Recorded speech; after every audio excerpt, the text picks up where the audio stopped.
Good morning. I'm up early. I think it was the red wine yesterday. And I have bought the newspapers. Yesterday was Liverpool versus Manchester City. It was a good match. Lots of incidents. I will talk about them, give you some vocabulary. See you in the classroom.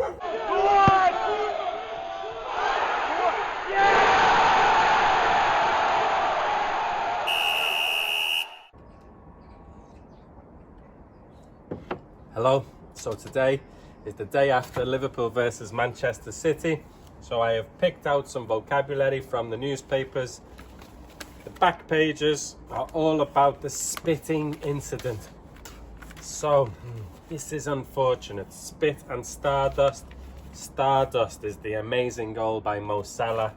Spit, somebody from the crowd behind the dugout where Pep Guardiola was sitting allegedly spat, past tense, spat on one of the staff of Manchester City. So this is the headlines on the back pages. Man spitty. Guardiola understandably was not happy. And this marred. So this marred a very good game. In the second half it was an exciting game, but in the newspapers it was marred by the spitting incident. Jamie Carragher has done this recently. It was filmed, it was recorded. He spat, past tense, at a Manchester United fan from his car. I remember Gary Neville doing it when I was younger. He spat in a Liverpool fan's face. It's not nice spitting. I always remember Frank Rijkaard when I was young spitting in Rudi Voller's hair or in his ear. It's disgusting, really. عند فان بروكلي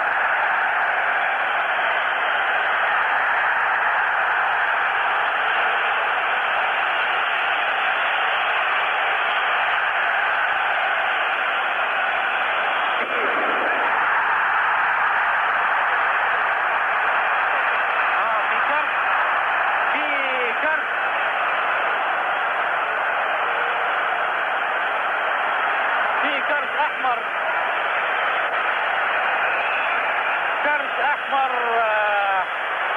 لرودي فولر ولريكارد.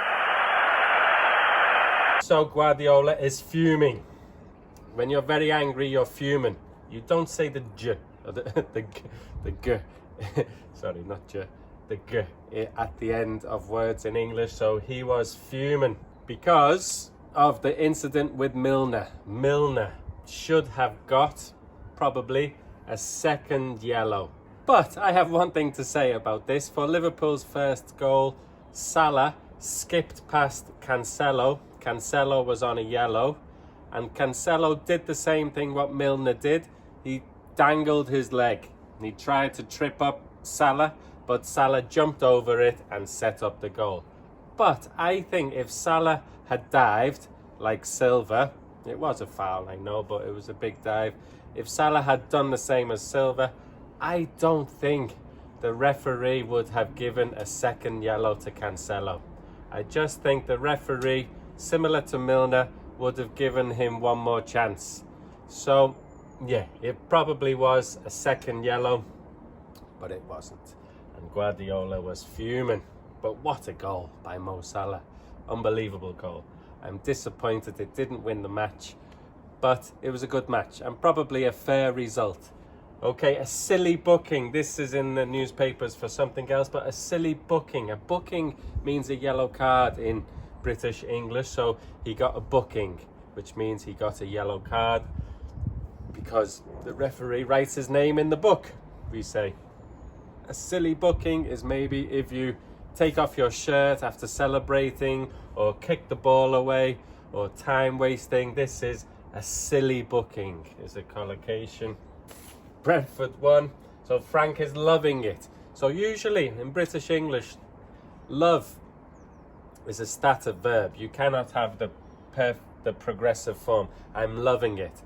But language changes and now people say it a lot. I'm loving this, I'm loving that. They don't pronounce the g.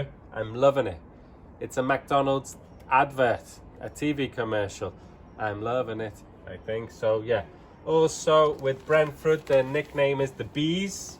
the headline, the bee's knees up. And this is a mashup, a combination of two phrases in English. The bee's knees means something is very good. Sometimes people say, he thinks he is the bee's knees. So he thinks he is great, but actually he's not. And also the phrase, a knees up. A knees up means a party. Yeah, this is just language to say, let's have a knees up, let's have a party. Knees up means let's dance. So, and also in the headline it talks about Cockneys. So Cockney is somebody from London. Frank's heroes are buzzing after stinging the Cockneys. So the Cockneys, a Cockney is someone from London. They beat West Ham. So the bees stinging West Ham. Okay, what else? So yeah, Chelsea won yesterday, and in the interview, Tuchel, he laughed off something. He laughed. I think Thomas Tuchel, yeah, he got a yellow card. He got a booking, and he laughed it off. To laugh something off means to like, haha, it doesn't matter. Like, yeah, it's okay. They laugh when they are asked about it, and he laughed it off. He's like, yeah, it's okay. He said it was fair enough. He was complaining about a decision. The referee said, no, you cannot do that. And Tuchel said, fair enough. Okay, I accept it. Fair enough is a common phrase in British English. People say it at the start of saying something or just a response to something. If you're like, yeah, fair enough, I accept that. Yeah, fair enough. Also, he said he wouldn't cave into pressure. To cave in, a cave is a hole in a mountain or underground. To cave into pressure means to collapse. If, for example, I cannot remember the example with Tuchel, but to cave into pressure, I don't know what it was, but if your child is maybe saying, Daddy, can I have this? Can I have this? You're like, no, no, no. And then eventually you say, yes, okay. You cave in, you surrender. So to cave into something, usually to pressure. Okay, Everton versus Manchester United now. And a good result for Everton. But Andros Townsend scored a good goal. He said, we should have won. And I think he is right. They had good chances. Well, it was a close match, but he said it could have been 3 points. And this is a common way to explain after a match. We should have done this. We should have won. We could have won. So that's the form there. It's a common expression after a football match. Back to the Liverpool-Manchester City match in this headline. So De Bruyne, the headline, out of the top draw. So out of the top draw. So top draw is a phrase in British English which means somebody is very good. So if something is out of the top draw, it means it's excellent, it's top class. So De Bruyne is top class. He is top draw. The spelling of draw. So a drawer like is in your bedroom. It's bedroom furniture. You have drawers. You keep your socks in drawers. And it's spelled like this, draw. But also it's the same pronunciation. It's the same pronunciation as, there's my mango juice over the newspaper, as this, draw. So yeah, a draw in football is a tie. So that is the headline. He snatches a late point for City with a deflected goal. It hit Matip, so it was deflected. That's the spirit. I think that the spirit is talking about Tottenham. Yes, that's the spirit. If you say that's the spirit, it means well done, you're improving, you're trying harder. That's the spirit. And Espirito de Santos, what's his name? Nuno Espirito Santo. He's showing a good attitude, but the Aston Villa manager said Heung-min Son played well. He beat Aston Villa by himself on his own. So these are two phrases. They mean the same thing. By yourself or on your own. So Son beat Aston Villa by himself or on his own. I think he got 2 assists. Another way, or what the manager of Aston Villa says, is Son was the difference. So he was, if somebody was the difference, the teams were evenly matched, but one player was the difference and made that team win. He was better than everybody else. Son was the difference yesterday in the Tottenham versus Aston Villa match. But it was a much needed win. So I like this adjective, a compound adjective, a much needed win. They needed to win and they did. It was a much needed win. Also in the newspapers today, Claudio Ranieri, the former Leicester City title-winning manager, is on the brink of joining Watford. I think Watford fired their manager, and I think Claudio Ranieri is on the brink of. So if you are on the brink of something, you are very close to doing something, you are almost doing something, you are about to do something. So Ranieri is on the brink of, verb ing, joining Watford. Flukes, this is about Brentford in the newspaper. I'm not opening the newspaper. Brentford, they are not a fluke. So they have had some good results, but they keep getting good results. So it wasn't lucky. If something is fluky or a fluke, it means it was lucky or it had luck. But Brentford are no flukes. They keep getting good results.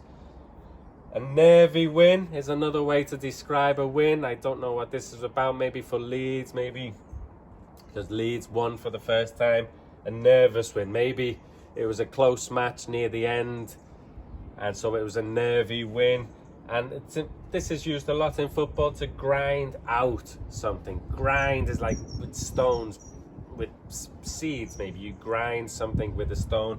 But in football, if you grind something out, means maybe you're not playing well, but you win the match. So you grind out a good result. A stark contrast. This was a phrase, a headline for Daniel Farke and Norwich, and it's talking about how Norwich won the championship last season. They played really well, but this year they are struggling. So it is a stark contrast. It is very different between how they play in the Championship and how they play in the Premier League. The Premier League is a tougher league than the Championship. Also, they talk about no cutting edge. So cutting edge means like you use it in business really, or you see it in TV commercials. Maybe it's cutting edge technology, the latest, the most advanced technology. But in football, it means something else. Maybe your team has no cutting edge, which means that you have possession of the ball, you are good, but you cannot score. So maybe that is Norwich. Similar maybe to Norwich at the moment. They have no cutting edge. Cutting edge like a sharp blade. But this is the phrase: if your team has no cutting edge, they find it difficult to score goals.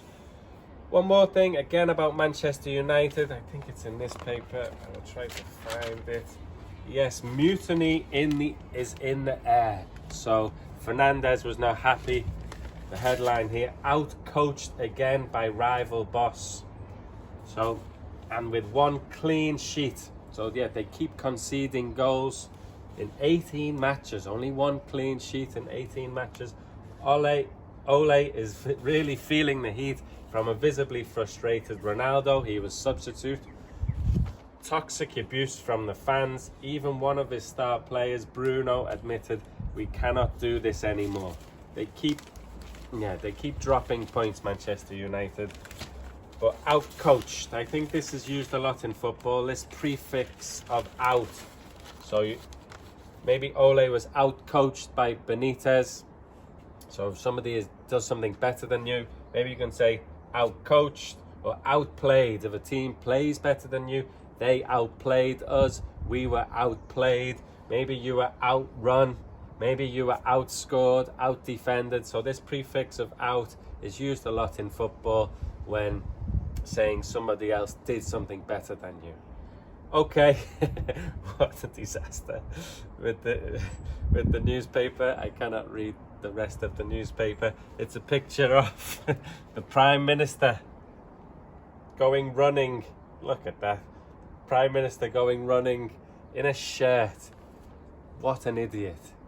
Our Prime Minister, Boris Johnson, goes for a jog with a shirt, with a collar, a cotton shirt. Okay, thank you for watching. See you in the next video.